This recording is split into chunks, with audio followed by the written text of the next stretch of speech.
quelque chose qui est à cheval entre la géopolitique classique, j'aime pas le mot géopolitique parce que c'est un mot fourre-tout, qui veut rien dire et tout dire.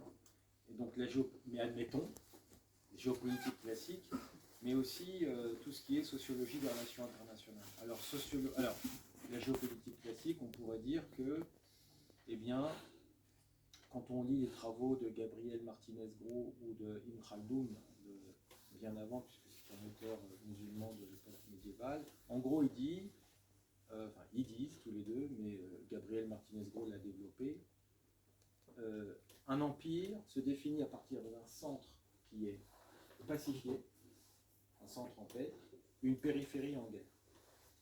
En gros, un empire n'a pas de frontières.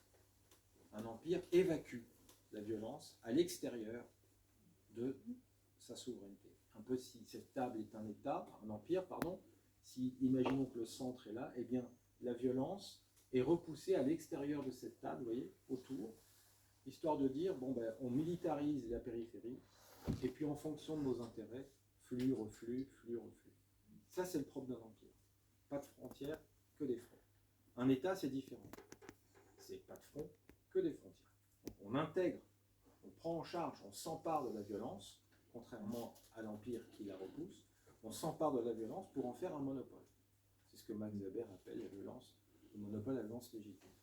Et donc, là, on est dans une autre dimension.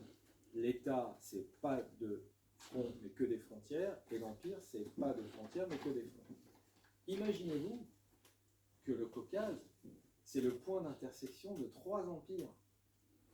L'Empire russe, l'Empire ottoman, l'Empire perse. C'est vous dire le haut degré de conflictualité qui existe dans cette région, puisque lorsque l'un des empires est en plein flux, les autres sont en reflux, le premier, quand il est en reflux, les deuxièmes sont en flux, enfin bref, c'est un va-et-vient sans cesse permanent.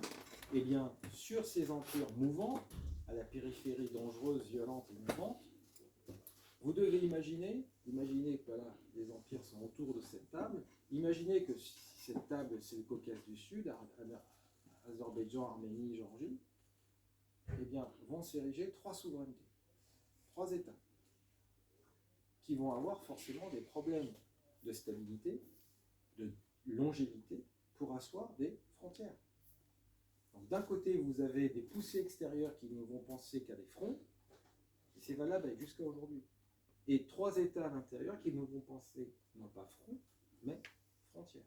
Donc, il y a forcément une opposition, une confrontation très forte entre ces 3 entités qui vont chercher à devenir des souverainetés stables, durables, inclusives, en paix, a priori, et 3 empires qui vont chercher plutôt à instrumentaliser en fonction de leur intérêt tel acteur contre tel autre, etc. Et donc on se retrouve avec une Géorgie qui regarde de travers la Russie, mais qui va considérer que la Turquie et l'Iran sont plutôt des pays amis et dans un bon voisinage. L'Arménie qui va considérer que la Turquie est plutôt l'ennemi, et qui va voir plutôt dans la Russie et dans l'Iran plutôt des pays amis. Plutôt. Parce que c'est plus compliqué que ça.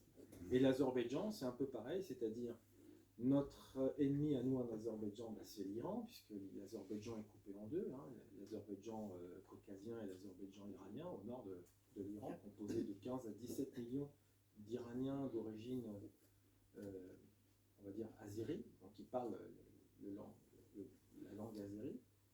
Et donc, c'est une confrontation. Et l'Azerbaïdjan va trouver dans la Turquie, et pourquoi pas dans la Russie, des alliés et des appuis.